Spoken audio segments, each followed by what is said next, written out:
Andi Mahmuri, 52 tahun, korban tenggelam di Sungai Lacinde, Desa Lacinde, Kecamatan Pitum Panua, Kabupaten Wajo, kini ditemukan pada Minggu 21 Desember 2025. Korban ditemukan dalam kondisi meninggal dunia usai 3 hari dicari.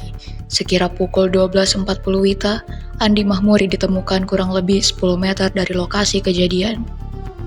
Kapolsek Pitum Panua AKP Andi Suhidin membenarkan korban Andi Mahmuri telah ditemukan. Lanjut, kata dia, setelah itu korban kemudian dievakuasi dan diserahkan ke pihak keluarga. Dengan demikian, operasi pencarian korban dinyatakan selesai. Sementara itu, Kapos Basarnas Bone, Masrur, menyebut proses pencarian selama 3 hari melibatkan kurang lebih puluhan orang. Sebelumnya diberitakan warga Bone Pute, Kabupaten Luwu dilaporkan hilang di Sungai Lacinde, Desa Lacinde, Kecamatan Pitum Panua, Kabupaten Wajo. Kabar hilangnya Andi Mahmuri berawal dari laporan warga setempat pada Kamis 18 Desember 2025 sekira pukul 18.10 WITA. Mendengar kabar tersebut, Damkar Kabupaten Wajo segera melakukan pencarian di lokasi kejadian. Informasi yang dihimpun tribuntimur.com, korban Andi Mahmuri awalnya hendak mengambil pasir di sungai tersebut. Namun diduga salah jalan sehingga menyebabkan salah satu ban kendaraan milik korban tenggelam.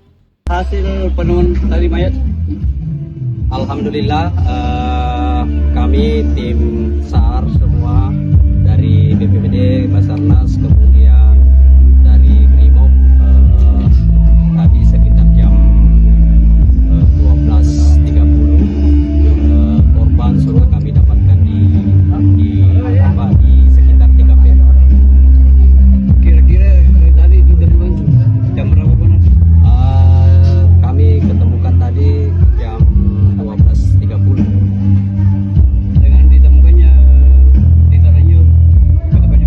Ya, artinya setelah ditemukan korban, kemudian kami tadi telah serahkan kepada keluarga korban di Bonogede dengan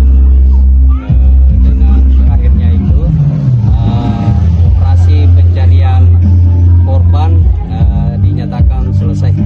Download Tribun X sekarang, menghadirkan lokal menjadi Indonesia.